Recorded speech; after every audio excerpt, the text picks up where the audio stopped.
বাণিজ্য মেলায় অংশগ্রহণকারীদের প্রতি পারস্পরিক সহযোগিতার আহ্বান প্রধান উপদেষ্টার। অর্থনৈতিক স্থিতিশীলতা ও প্রবৃদ্ধিতে দৃঢ় প্রতিশ্রুতি অন্তর্বর্তী সরকারের।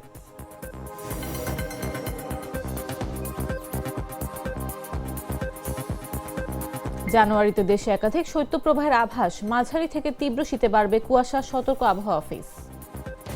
সিরাজগঞ্জে আজ দেশের সর্বনিম্ন তাপমাত্রা 9 ডিগ্রি, ঘন কুয়াশায় ব্যাহত হতে পারে বিমান, নৌ ও সড়ক যোগাযোগ। মেক্সিকোতে 6.5 মাত্রার শক্তিশালী ভূমিকম্প, নিহত 2, আকাপুলকো সহ বিস্তীর্ণ এলাকায় ক্ষয়ক্ষতি, আতঙ্কের রাস্তার মানুষ।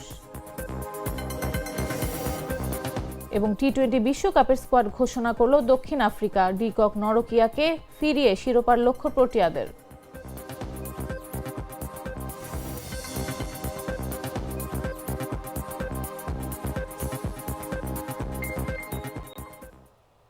বেলা 11টা নিউজে সবাইকে আমন্ত্রণ। সাথে আছে আমি নাফিস আব্দুল্লাহ। বদলে ফেলেছি, এবার আপনিও বদলে ফেলুন। একবার প্রাণ গুঁড়া মশলা ব্যবহার করেই দেখুন।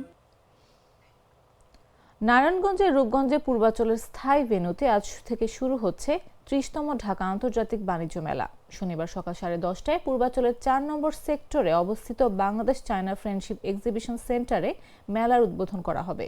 ইপিবি সূত্রে জানা গেছে, প্রথমে মেলাটি 1 জানুয়ারি উদ্বোধনের কথা থাকলেও সাবেক প্রধানমন্ত্রী ও বিএনপি চেয়ারপারসন বেগম খালেদা জিয়ার মৃত্যুতে 3 দিনের রাষ্ট্রীয় শোক ঘোষণার কারণে তারিখ পরিবর্তন করে 3 জানুয়ারি নির্ধারণ করা হয়।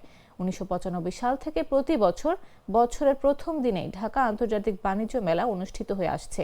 2022 সাল থেকে পূর্বাচলের স্থায়ী ভেন্যুতে মেলার আয়োজন শুরু হয়।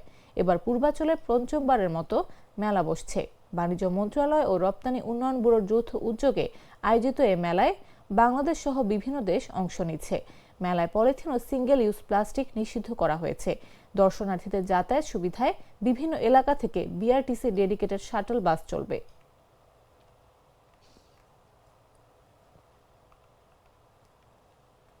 প্রধান উপদেষ্টা অধ্যাপক মোহাম্মদ ইউনূস ঢাকা আন্তর্জাতিক বাণিজ্য মেলায় অংশগ্রহণকারী সব দেশ ও প্রতিষ্ঠানকে পারস্পরিক সহযোগিতা অংশীদারত্বের চেতনায় একসঙ্গে কাজ করার আহ্বান জানিয়েছেন। 30তম ঢাকা আন্তর্জাতিক বাণিজ্য মেলা 2026 উপলক্ষে 31 ডিসেম্বর জারি করা এক বাণীতে তিনি এ আহ্বান জানান। প্রধান উপদেষ্টা বলেন, অন্তর্বর্তী সরকার অর্থনৈতিক স্থিতিশীলতা রক্ষা ও কাঙ্ক্ষিত প্রবৃদ্ধি অর্জনে দৃঢ়ভাবে প্রতিশ্রুতিবদ্ধ। তিনি আশা প্রকাশ করেন, ঢাকা আন্তর্জাতিক বাণিজ্য মেলা এ লক্ষ্য অর্জনে একটি গুরুত্বপূর্ণ অনুঘটক হিসেবে ভূমিকা রাখবে। মেলার মাধ্যমে দেশে অর্থনৈতিক কার্যক্রম সম্প্রসারণ, কর্মসংস্থান সৃষ্টি এবং বিদেশে বাংলাদেশি পণ্যের রপ্তানি বৃদ্ধি পাবে বলেও তিনি উল্লেখ করেন। প্রধান উপদেষ্টা বলেন, ঢাকা আন্তর্জাতিক বাণিজ্য মেলা বিশ্বমঞ্চে বাংলাদেশের অপার সম্ভাবনা তুলে ধরার একটি অনন্য আয়োজন। দেশীয় পণ্যের প্রচার ও রপ্তানি বাণিজ্য সম্প্রসারণে এ মেলার ভূমিকা অত্যন্ত গুরুত্বপূর্ণ বলে তিনি মন্তব্য করেন।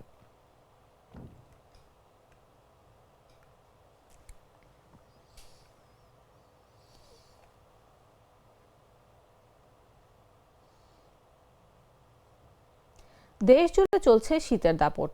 এরই মধ্যে শৈত্যপ্রবাহ বইছে দেশের অনেক জায়গায়। চলতি জানুয়ারি মাসে দেশে একাধিক শৈত্যপ্রবাহ হতে পারে। এর মধ্যে তীব্র শৈত্যপ্রবাহের সম্ভাবনা রয়েছে বলে জানায় আবহাওয়া অফিস। শনিবার 1 জানুয়ারি আবহাওয়া অফিসের মাসব্যাপী পূর্বাভাসে বলা হয়, চলতি জানুয়ারি মাসে দেশের দিন ও রাতের তাপমাত্রা স্বাভাবিক থাকতে পারে। এর মধ্যে 2-3টি শৈত্যপ্রবাহ হবে মৃদু থেকে মাঝারি এবং 1-2টি শৈত্যপ্রবাহ হবে মাঝারি থেকে তীব্র হবে।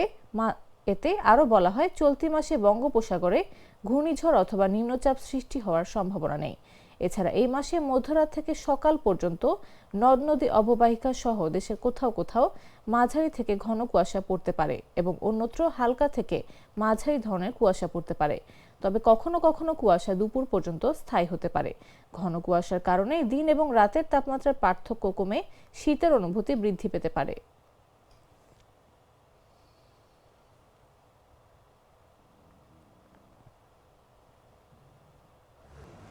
প্রাণ কফি ক্যান্ডি, কররা কফি, কঠিন স্বাদে, হাইকে বলো বাই। আজ দেশের সর্বনিম্ন তাপমাত্রা সিরাজগঞ্জে 9 ডিগ্রি সেলসিয়াস রেকর্ড করা হয়েছে। শনিবার সকালে আবহাওয়া অধিদপ্তরের ওয়েবসাইট থেকে এই তথ্য জানা গেছে।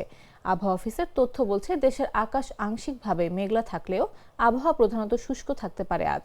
মধ্যরাত থেকে সকাল পর্যন্ত দেশের অনেক এলাকায় মাঝারি থেকে ঘন কুয়াশা পড়তে পারে, কোথাও কোথাও দুপুর পর্যন্ত স্থায়ী হতে পারে। ঘন কুয়াশার কারণে বিমান চলাচল, নৌ পরিবহন ও সড়ক যোগাযোগ সাময়িকভাবে ব্যাহত হতে পারে। এদিকে রাতের তাপমাত্রা প্রায় অপরিবর্তিত থাকলেও দিনের তাপমাত্রা সামান্য বাড়তে পারে। এর আগে বৃহস্পতিবার আবহাওয়া অফিসের মাসব্যাপী পূর্বাভাসে জানানো হয়েছে 2-3টি শৈত্যপ্রবাহ হতে পারে মৃদু থেকে মাঝারি এবং 1-2টি শৈত্যপ্রবাহ হতে পারে মাঝারি থেকে তীব্র।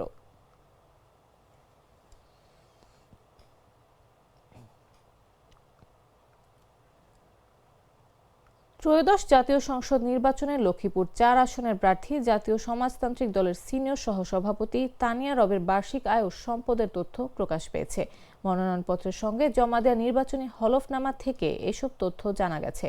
হলফনামা অনুযায়ী পেশায় ব্যবসায়ী তানিয়া রবের বছরে আয় 82,92,011 টাকা। তার মোট সম্পদের পরিমাণ 14,08,09,887 টাকা। অস্থাবর সম্পদের মধ্যে ব্যাংকে জমা, শেয়ার, বন্ড ও বিভিন্ন আর্থিক প্রতিষ্ঠানে বিনিয়োগ রয়েছে। এছাড়া তার 2টি গাড়ি, 50 ভরি সোনার গহনা ও আসবাবপত্র রয়েছে। স্থাবর সম্পত্তির মধ্যে আবাসিক বা বাণিজ্যিক ভবন রয়েছে, যেখান থেকে ভাড়া আয় করেন তিনি। সবশেষ তিনি আয়কর দিয়েছেন 23,20,708 টাকা।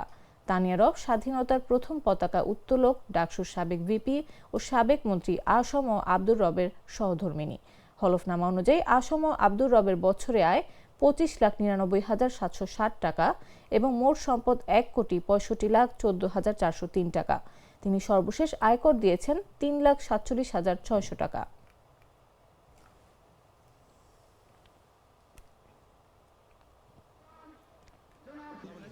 বাছাইকৃত লাল সরিষার দানা থেকে তৈরি হয় প্রাণ সরিষার তেল, আসল ঝাঁঝে আসল স্বাদে।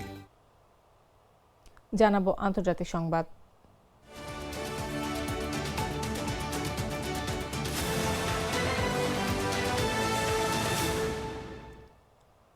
মেক্সিকোর রাজধানী মেক্সিকো সিটি ও প্রশান্ত মহাসাগর উপকূলের একটি পর্যটন এলাকায় 6.5 মাত্রার শক্তিশালী ভূমিকম্পে অন্তত 2 জন নিহত হয়েছেন।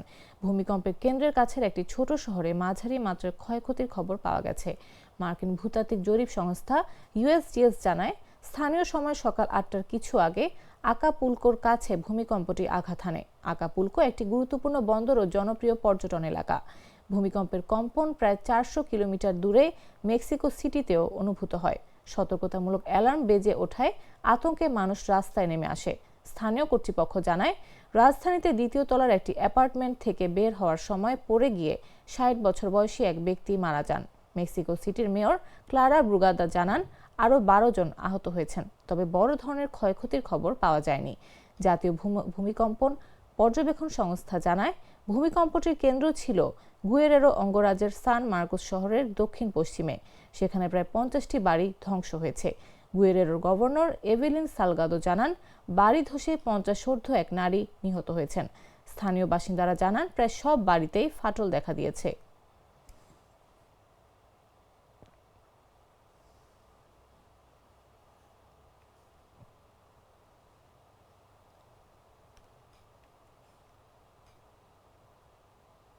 এবারে খেলার খবর।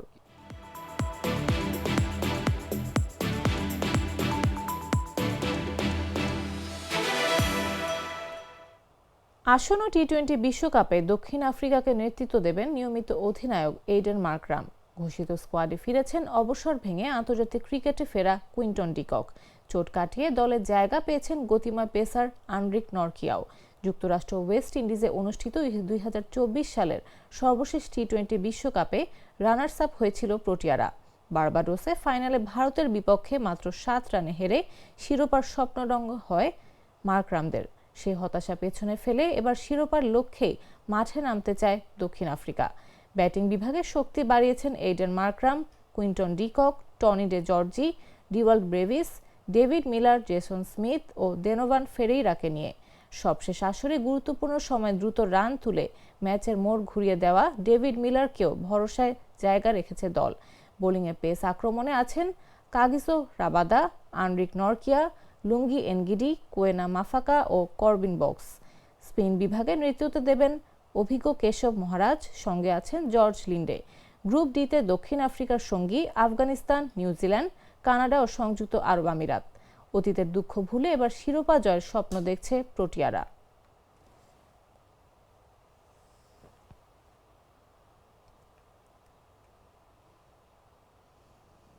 সংবাদ শেষ করার আগে শিরোনামগুলো জানিয়ে দিচ্ছি আরও একবার।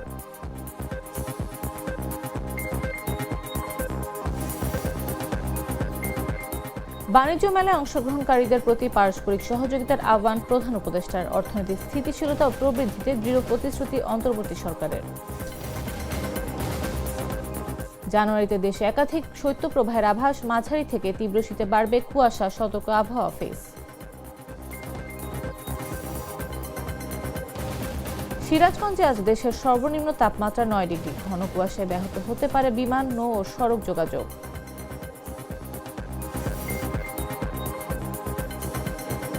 মেক্সিকোতে 6.5 মাত্রার শক্তিশালী ভূমিকম্প, নিহত 2, আকাপুলকো সহ বিস্তীর্ণ এলাকায় ক্ষয়ক্ষতি, আতঙ্কে রাস্তায় মানুষ। এবং টি-20 বিশ্বকাপের স্কোয়াড ঘোষণা করল দক্ষিণ আফ্রিকা। ডিকক নরকিয়াকে ফিরিয়ে শিরোপার লক্ষ্য প্রোটিয়াদের।